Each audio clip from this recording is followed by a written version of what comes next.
लिखा है उद्यतायुध दौड़ दंडई राधावंतो भटान मृधे। राधावंतो लिखा, स्पष्ट लिखा गुरुजी।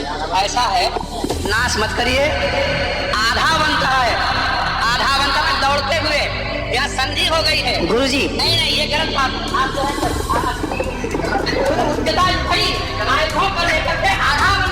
गुरुजी गुरुजी गुरुजी गुरुजी गुरुजी छोड़िए उन बातों को। आपके गुरुजी के पिताजी ने भी टीका लिखी है, उसी पुस्तक को भी लगाया जाए। अगर उसमें राधा शब्द हो, मैं मुंह नहीं दिखाऊंगा। ऐसा हो ही नहीं सकता। अर्थ का अर्थ नहीं, हमको कष्ट यह है कि हमको बोलना पड़ा बीच में, क्योंकि अगर अनिरुद्धाचार्य की जगह ये बात और कोई बोलता तो मैं कतई नहीं बोलता। लेकिन अनिरुद्धाचार्य इस समय टीवी पर छाए हुए हैं, लाखों लोग इनको सुन रहे हैं, तो ये तो यही समझेंगे ना कि अनिरुद्धाचार्य बोल रहे हैं। इसलिए आपके द्वारा कोई अपशब्द नहीं निकलना चाहिए। मैं आपसे वंदन करता हूँ। दोस्तों नमस्कार, स्वागत है आपका हमारे नए वीडियो में। तो दोस्तों आज हम आपको ऐसी एक वीडियो दिखाने वाले हैं जिसमें एक जगह अनिरुद्धाचार्य जी बैठे हुए हैं और उनके साथ एक पंडित जी भी बैठे हुए हैं और वहाँ काफ़ी पंडितों का जमावड़ा लगा हुआ है। तो वहाँ पर अनिरुद्धाचार्य जी अपना प्रवचन कर रहे हैं। तो भागवत पुराण में 8वें स्कंद में और 10वें अध्याय में श्लोक नंबर 40 को वो पढ़ रहे हैं। तो वहाँ पे कह रहे हैं, तो वहाँ पे राधावंतो लिख के आता है, उसका जो शब्द है, उसका जो अर्थ बनता है वहाँ पे आधावंतो यानी दौड़कर आता है। तो अनिरुद्धाचार्य जी उसको राधा ही कहते हैं ये राधा का ही नाम है। तो वहाँ पर पंडित जी ने, जो उनके बगल में बैठे पंडित जी हैं, तो उन्होंने जवाब दिया कि ऐसा है कि अनर्थ ना करो, नाश मत करो और अर्थ का अनर्थ मत करो। तो अनिरुद्धाचार्य जी ने कहा कि ये मेरे गुरुजी ने बताया है। तो कहता है नहीं बताया, आपके गुरुजी ने नहीं बताया, और आपके गुरुजी के पिताजी और आपके कहीं से भी इसका जो सही प्रमाण दिखा दे, इसका अर्थ का अनर्थ है जो तुमने किया है, उसको राधा नाम मुझे कहीं दिखा दे, इसका अर्थ सही अर्थ बता दे, तो मैं अपना मुंह नहीं दिखाऊंगा। तो वहाँ पर काफ़ी तगड़ी बहस छिड़ी और काफ़ी तेज गुस्से में रहे वो पंडित जी। तो आइए हम वीडियो में आपको दिखाते हैं वहाँ पर कैसी बहस हुई। तो दोस्तों वीडियो पर पहली बार है तो वीडियो को लाइक करें और चैनल पर नए हैं तो सब्सक्राइब कर लेना और बेल आइकन का बटन ज़रूर दबा लेना। तो आइए चलते हैं वीडियो की ओर और देखते हैं ये वीडियो यहाँ पर कितनी तगड़ी बहस हुई। भागवत जी के 8वें स्कंद के 10वें अध्याय में लोग कहते हैं भागवत जी में राधा का नाम नहीं है, राधा का नाम नहीं है। ये लोग गलत कहते हैं, जो भी कहता है गलत कहते हैं। लिखा हुआ मैं आपको श्लोक दिखा रहा हूँ। भागवत जी के 8वें स्कंद के 10वें अध्याय में श्लोक नंबर 40 है। लिखा है उद्यतायुध दौड़ दंडई राधावंतो भटान मृधे। राधावंतो लिखा, स्पष्ट लिखा गुरुजी। ऐसा है, नाश मत करिए। आधावंत है, आधावंत में दौड़ते हुए या संधि हो गई है गुरुजी। नहीं नहीं, ये गलत बात। आप जो है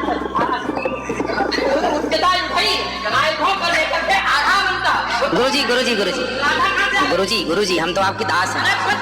हमारे गुरुजी कहते हैं ना गुरुजी, इसका अर्थ तो सुन लीजिए, इसका अर्थ तो सुन लीजिए। सुनिए सुनिए गुरुजी, इसका अर्थ है राधावंतो भटान मृधे। इसका अर्थ गुरुजी ने बताया हमें। हमारे गुरुजी नहीं बता सकते। हमारे गुरुजी कहते हैं नहीं बता सकते, क्योंकि जब आप राधा बनाओगे तो सर्दे कहाँ जाएगी गुरुजी? गुरुजी गुरुजी कहते हैं अब चलिए, भागवत जी में दूसरा है बधू। बधू प्रयोग हुआ है, बधू प्रयोग हुआ है। तो बधू का प्रयोग ये है कि वहाँ श्री राधा रानी का ही स्मरण है। नहीं, लोग कहते हैं राधा नहीं है, तो राधा जी का जिक्र तो कई जगह है। राधा पदवाच्य बधू, इसका अर्थ संकेतक हो या लक्ष्यार्थ हो और गंगार्थ हो, इन तीनों अभिजावृत्तियों के द्वारा राधा शब्द एक भी जगह भागवत में नहीं है। इसलिए जहाँ बधू शब्द है वहाँ भी अर्थ राधा है। जहाँ बधू है ऐसा भी होता है, जहाँ राधा है, जहाँ बधू है वहाँ राधा है। ऐसे थोड़े होता है। जहाँ आप जैसे लोग देखिए, आप विश्व हमारे गुरुजी ने बताया, हमारी क्या ताकत की हम बताएं? शब्द ही अर्थानाम अभिव्यक्ति। सारा विश्व सुनता है महाराज जी, हमारी बात भी सामने सुनते हैं महाराज जी जी। सारा विश्व त्रिपाठी जी महाराज, आचार्य जी, आपके चरणारविंद में मेरा निवेदन है कि अरे आप हटिए सामने से। आचार्य जी, आचार्य जी आप हटिए भैया। नहीं, लेकिन ऐसा श्रीधर, आप विश्व को सुनाते इसलिए कह रहा हूँ। श्रीधर जी नहीं तो गलत सुना रहे इन्हें हटाओ। कोई गुरु नहीं बता सकता यार। चलो गुरु जी हम चलते हैं रात के। अगर गिरा दिया आचार्य जी, श्रीधर गुरु जी ने कहा है कि यहाँ जो राक्षस हैं वो राधा रानी का स्मरण करके, जो राक्षस हैं राधा रानी का स्मरण करके और युद्ध करने चले। जो राक्षस हैं भटान मध्य जो है, गुरुजी ने बताया कि जो राक्षस लोग हैं वो किसका स्मरण करके युद्ध करने चले? श्री राधा रानी का। ब्रह्म वैवर्त पुराण के अनुसार राधा ही मूल आधार है। यहाँ तक कि राम में भी राधा छिपा हुआ। आप राम का अर्थ समझिए, राम मतलब राधा, माँ मतलब माधव, दोनों का एक अक्ष है, तो राम हो गए। ये बातें स्वीकार है। और जैसे बधू, जैसे आपने कहा कि राधा जी भगवान श्री कृष्ण ने अपने कहा आओ मेरे कंधे पर बैठ जाओ, तो किसको, कौन है वहाँ पर? राधा जी हैं तो है, वहाँ बधू है। तो श्री राधा जी कहने का तात्पर्य है कि भागवत जी में कहीं राधा का अभाव नहीं है। भागवत जी में कहीं भी शब्दानाम शब्दैः अर्थानाम अभिव्यक्ति कई वृत्ति भी होती। वृत्तयः कति संख्या का? अमितावृत्त्या, लक्षणावृत्त्या, व्यञ्जनावृत्त्या शब्दानाम अर्थस्य अभिव्यक्तिर्भवति। अस्ति कश्चन विद्वान् वक्तुं शक्नोति।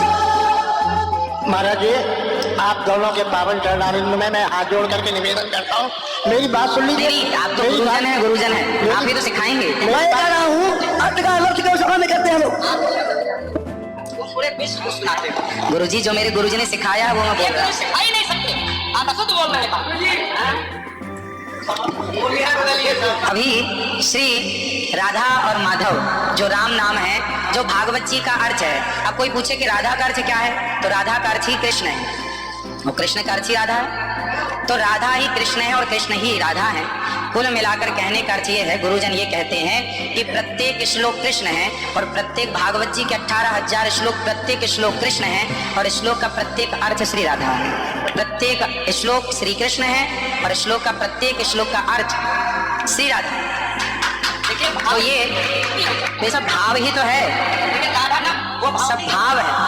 भाव का भूखा हूँ मैं, भाव ही एक सार है, और भाव से भजले मुझे तो भव से बेड़ा पार है। सभी विद्वानों के चरणों में दास का बारंबार नमन। सबको जय श्रीमन नारायण, जय श्री कृष्ण।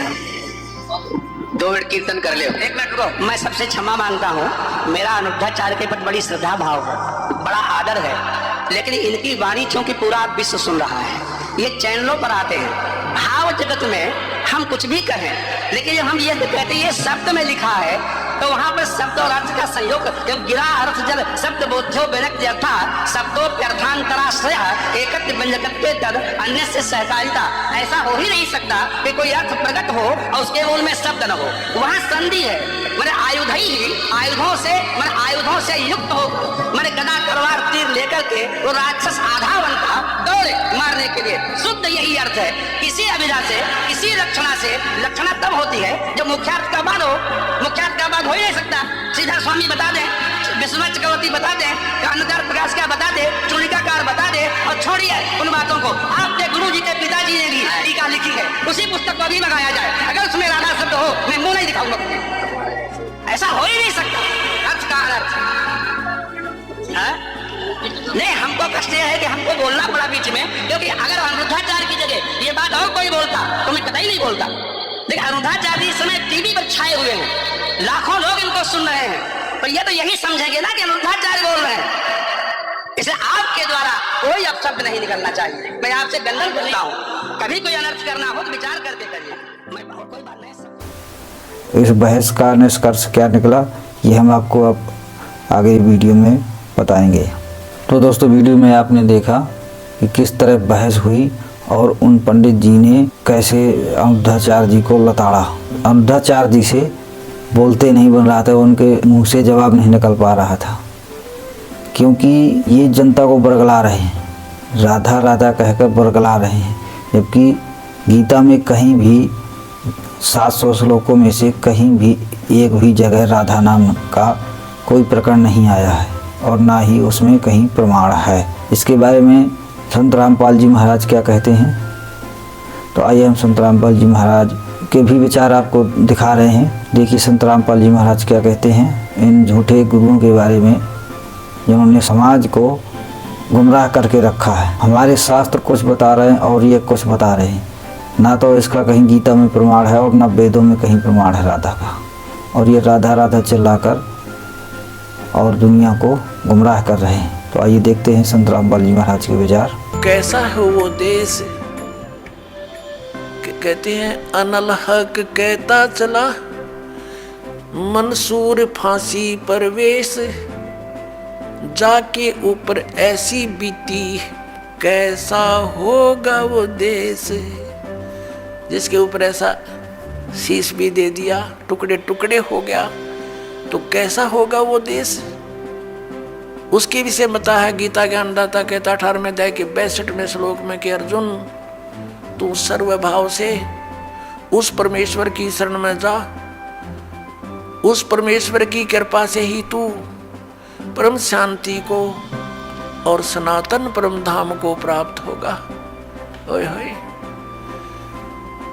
परम शांति और सनातन परम धाम। सनातन परम धाम जो सदा रहने वाला, शाश्वतम शथानम, मूल पाठ में लिखा है शाश्वतम शथानम। शाश्वत माने सदा रहने वाला, अविनाशी, और शथान को धाम को लोक को, वो शथान उसको प्राप्त होगा और वहां परम शांति होगी।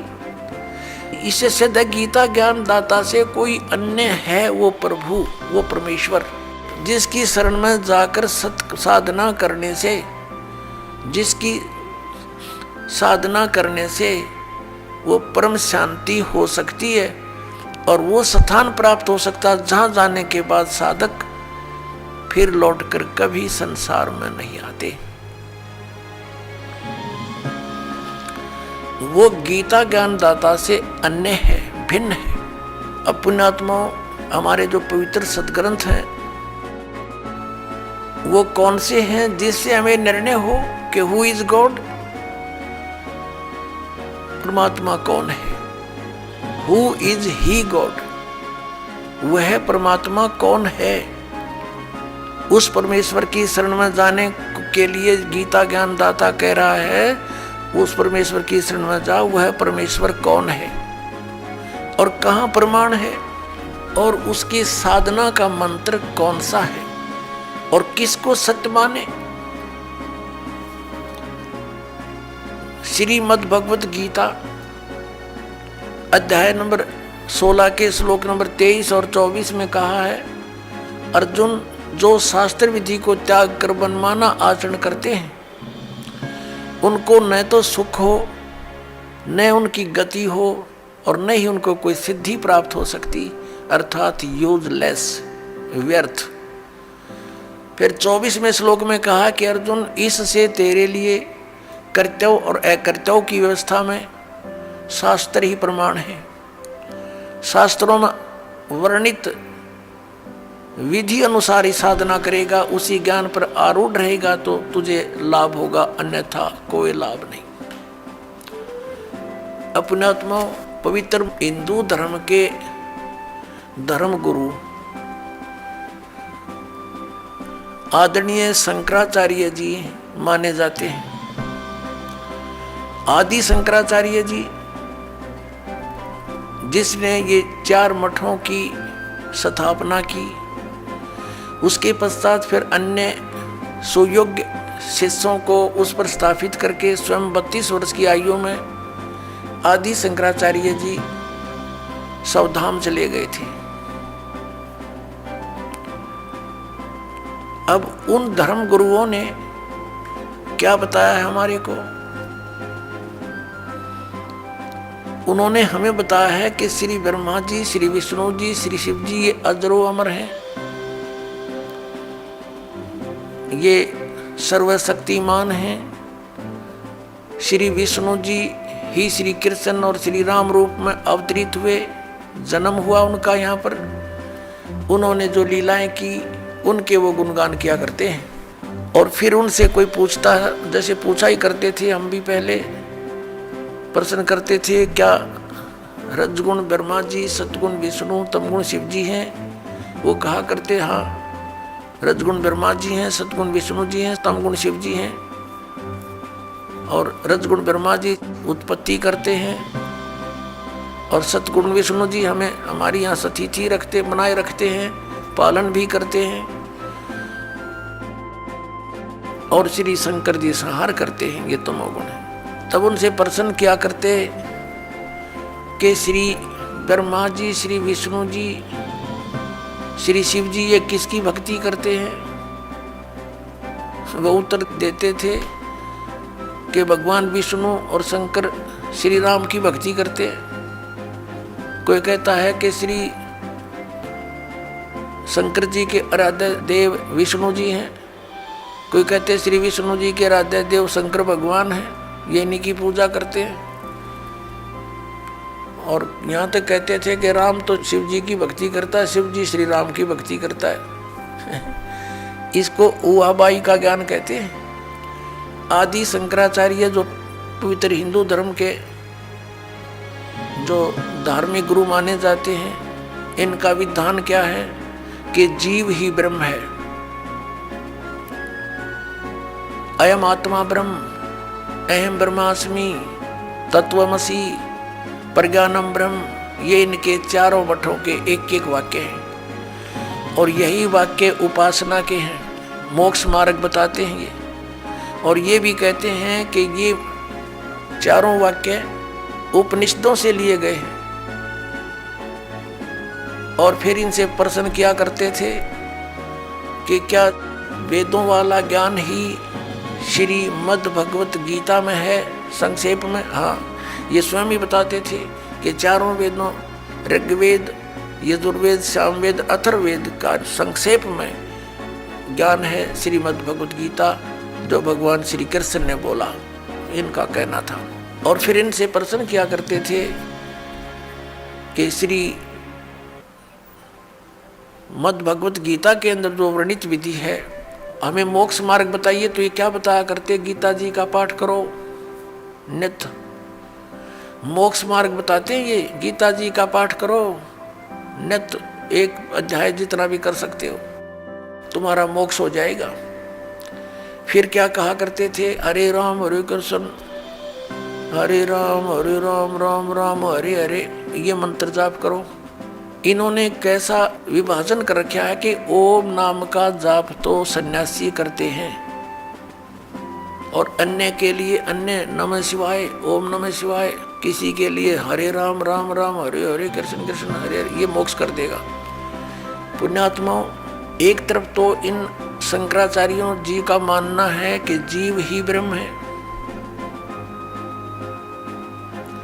और दूसरी तरफ ये कहते हैं श्री कृष्ण भगवान स्वयं, कृष्ण श्री कृष्ण भगवान है स्वयं, श्री राम भगवान स्वयं। और फिर उदाहरण देते हैं कि एक समय, जिस समय द्रौपदी का चीर हरण हो रहा था, तो भगवान ने द्वारका से दौड़कर आकर उसकी लाज रखी।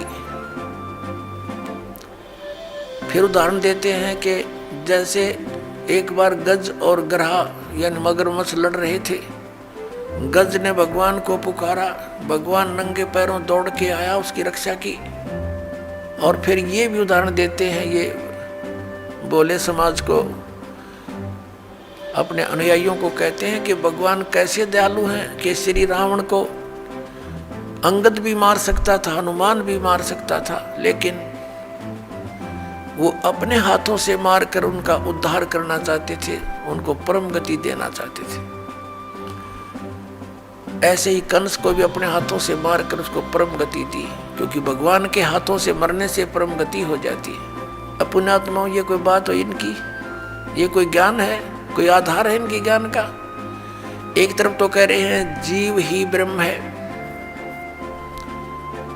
तुम ब्रह्म, तुम स्वयं ही परमात्मा है। जैसे एक उदाहरण देते हैं, ये इनके इतिहास को दास ने पढ़ा, इनके सदग्रंथों को देखा, उदाहरण दे रखा है कि एक व्यक्ति एक शिष्य गया गुरुजी के पास कि मैं किस देव की, किस भगवान की उपासना करूं, मुझे उसका ज्ञान कराइए। तो गुरुदेव ने बताया कि तू खुद ही भगवान है, तू ही परमात्मा है, तू अज्ञानता से अपने आप को जीव समझ रहा है, बस। वो भगवान बन गया, उसको ज्ञान हो गया शिष्य को।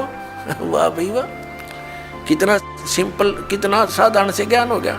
और फिर ये मंत्र जाप करते, हरे राम राम राम कृष्ण कृष्ण हरे हरे। फिर ये किस लिए?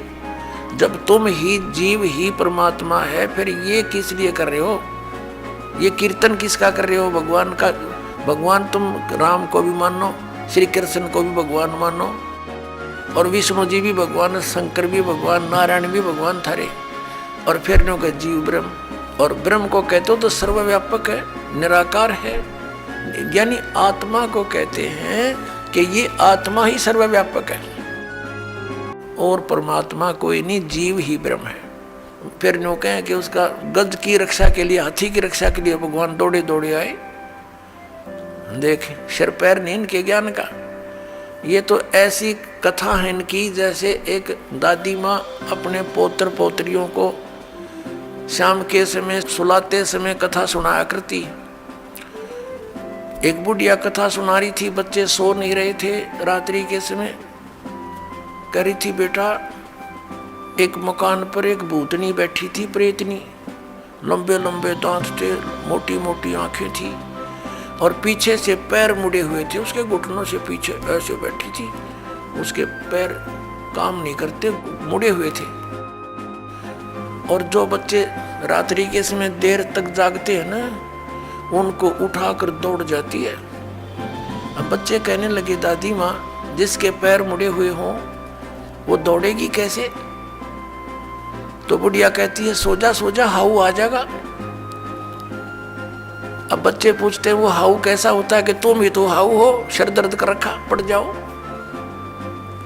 इनका तो यो ज्ञान है इन शंकराचार्यों का, और कितने देश को भ्रमित करे बैठे। तो अभी आपने सुने संत रामपाल जी महाराज के विचार। जो संत रामपाल जी महाराज ने बताए हैं प्रमाण, आप उन प्रमाणों को अच्छी तरह से देख सकते हैं और मिलान भी कर सकते हैं। मोक्ष कैसे होगा ये भी संत रामपाल जी महाराज जी ने बता दिया। राधा राधा या अन्य मंत्रों से मोक्ष नहीं होगा। गीता जी में ओम तत्सत 3 मंत्रों का जप बताया गया है, इसके अलावा और दूसरा मंत्र नहीं है। और जो ये मंत्र बता रहे हैं तो गीता जी में ऐसा कोई मंत्र नहीं है, ना राधा राधा मंत्र है, ना राम राम मंत्र है, और ना जय श्री कृष्णा, न ओम नमो भगवते वासुदेव, ऐसा किसी प्रकार का कोई मंत्र नहीं है। तो दोस्तों वीडियो कैसा लगा अपनी राय कमेंट बॉक्स में दें और वीडियो को ज़्यादा से ज़्यादा शेयर करें। तो मिलते हैं नेक्स्ट वीडियो में, तब तक के लिए जय हिंद जय भारत।